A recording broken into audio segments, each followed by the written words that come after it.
I'm Paul, and we're doing Leetcode must-know interview questions. Today's challenge is add two numbers. So we are in the linked list section of the Leetcode must-know interview questions, and while adding two numbers doesn't sound like much of a challenge, the challenge is that the numbers are represented in linked lists. Okay, so let me read it.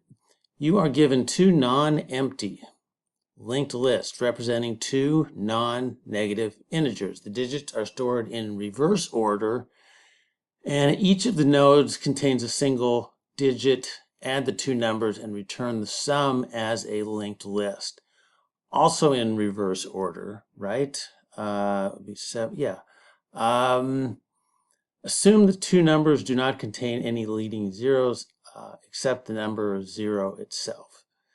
Okay, I don't think having leading zeros would really affect the algorithm, but the fact that the numbers are reversed is actually a good thing, because what it means is that the low end digits are down on the low end digits come first, and if you're doing addition,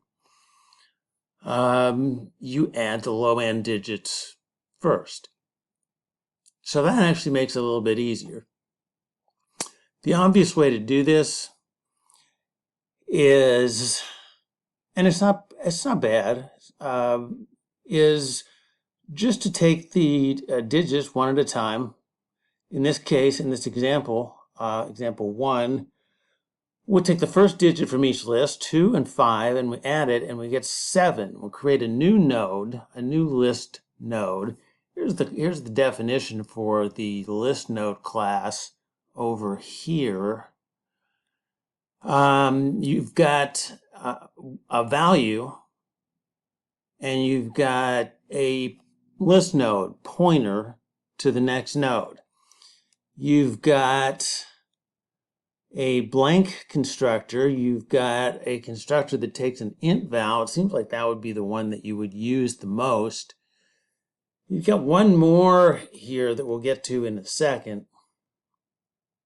One more constructor, but in this case, let's say we take the first node, we've got a 2, we've got a 5. We add them together, we've got a 7. So I would expect to call this constructor right here list node and give it a 7. It creates a new node right here. Go to the next two nodes. You've got 6 and 4. You add them and you get 10. So one thing that we need to do here is keep track of carries. If you get a number that's 10 or more, you can do a div. You can do a div 10, and that'll tell you whether or not you've got a carry. And in this case, div 10. I mean, you do an integer division with the number 10, and that'll tell you if you have a carry. In this case, we do have a carry. You can do a mod 10, and in that case, that would give us a 0. Create the 0, add it on to the 7. Go to the next node. We have 3, we have 4, and we have a carry of 1. So 3 plus 4 plus 1 is 8, and that's it. So just iterating through both lists until you've gotten all the way through both lists. There's no guarantee that the lists will be the same will be the same size as in example 3 here, but that's okay. The algorithm will still work. It's just you check whether you've reached the end of a list, meaning that you've reached a null pointer that terminates the list. So the algorithm will still work. A slightly better way to do this is, it's harder, but a slightly better way to do this, it might be a good follow-up question, is to add the numbers the same way, but don't create a new list. Just store the new number in the longer of the two input lists. Doesn't save you anything in terms of time. It's still going to be like an O of M plus N, where M and N are the lengths of the lists. But it is going to save you space. It's going to save you space. How long can these things be? Number of nodes, well, it's not that much. 1 to 100. Okay. It's a slight improvement. And then you could do it recursively. And that's what see this constructor here, list node, int, it takes an integer value and it takes a list node. That's kind of curious, because if we do this the normal way, which is, all right, we'll start here, we'll take the 2, the 5, add it, and we get a 7.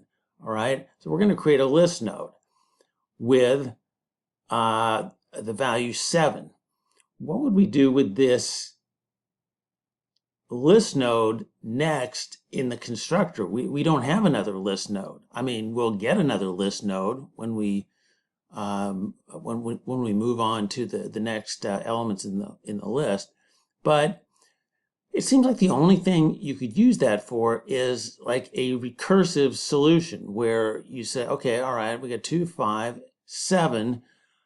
I'm going to call list node. I'm going to pass in 7, and I'm also going to pass in a recursive call to, what is this called? Add 2 numbers. I'm going to pass in a recursive call to add 2 numbers, and the parameters are going to be the 2 lists starting at the next element. So just because this is basically an invitation to do a recursive solution, we're going to go ahead and do a recursive solution. I'm trying to think if there's anything else that I wanted to add to this. No, I think that's it. Let's go ahead and try to code this. Oh, that kind of shrinks a little bit. All right, move the frame. And we have class, solution, public, list node. All right, so we need a base case here. If we're going to do this recursively, we need a base case. So the base case is if inputs are called L1. So if L1 is null, that means we've reached the end of L1, and L2 is null, which means we've reached the end of L2, and there is no carry.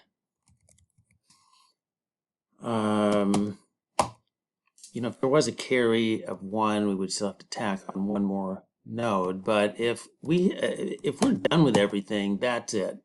Return null. That'll be the pointer that goes at the end of the final node, kind of an end of list indicator. You know what? We need a variable here for the carry. We can't really put it inside the method if we're going to call it recursively, because then it's just going to reset every time and reinitialize every time. We don't want it to reinitialize every time, so we'll put it outside the method.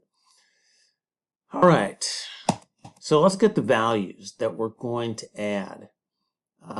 We can say if L1 is not equal to null, then actually, how do I want to do this? Actually, let's do it like this. We need a variable to keep track of the sum. So let's say int sum equals carry. We have to add the carry to the sum. It'll be either 1 or 0. Let's initialize it like that. And then we can say if L1 is null,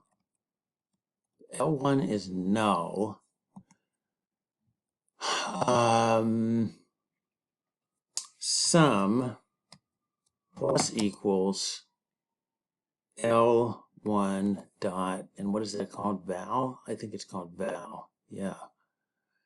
L1 dot val. Okay. That is going to be the same thing that we do for L2. L2 is not equal to null. If there are still numbers in L2, then sum is going to equal L. Well, we're going to add L2 val to sum. All right. Let's think about this for a second. All right, so we've got the sum. We have to compute the carry.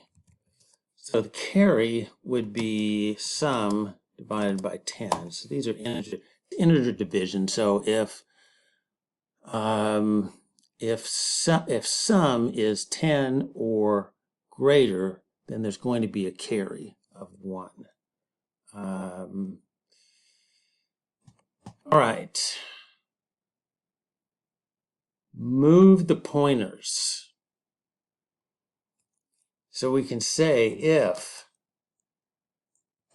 L1 is not equal to,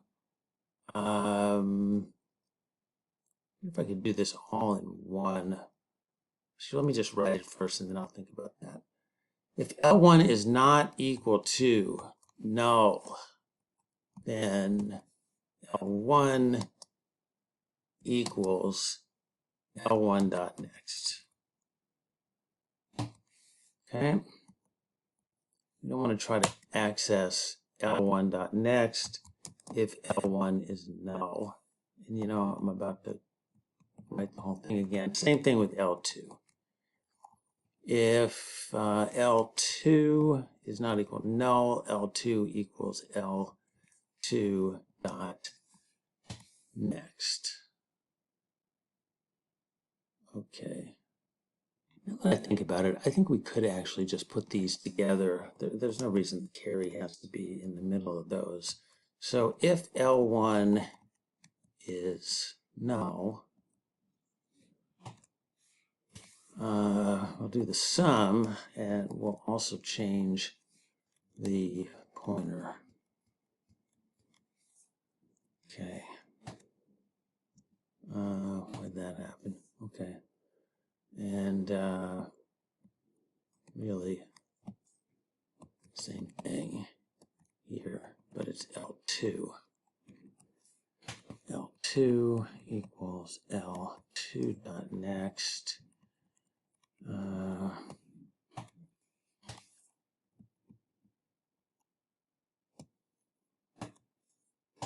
All right, and then we had carry, and then we can get rid of that.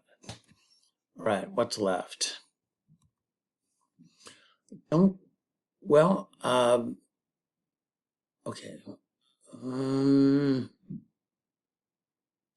Okay, let's do this. List node. Now we're going to use that unusual constructor.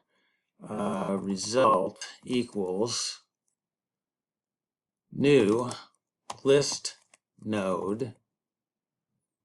What is going to go in here is the digit, first digit, which is going to be sum mod 10, followed by a recursive call, add two numbers, and we've already incremented the pointers for L1 and L2, right here and right here. So we are one element further along in the list when we call this L1, L2. All right, so when that recursion eventually unwinds, we're going to have our result here, and we just need to return it. Okay.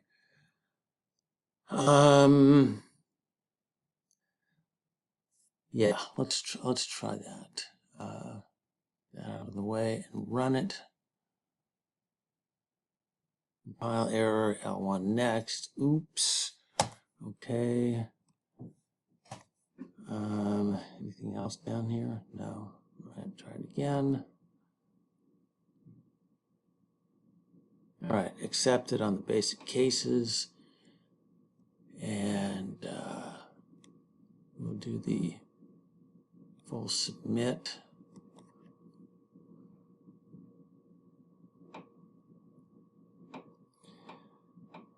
Um,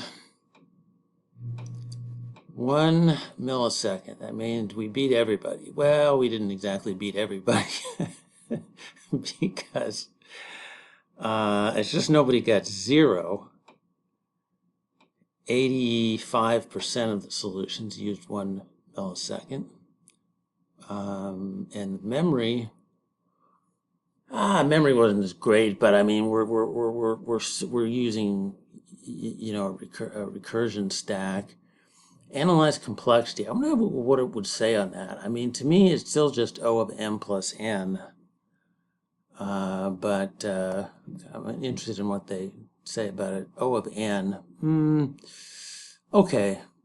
I mean, but what's n? I don't think that's exactly right. I mean, you could have one really long number and then one really short number. Okay. So there's the recursive solution. Again, the iterative solution is not something that you would likely have a lot of trouble pulling off at an interview. Again, just iterate through the linked lists, add each of the digits, use div and mod to figure out if there's a carry and to strip off the digit that you need, and just iterate until you are done, until you get through both lists. Okay, hope you enjoyed that. And feel free to like, subscribe, comment, and see you next time.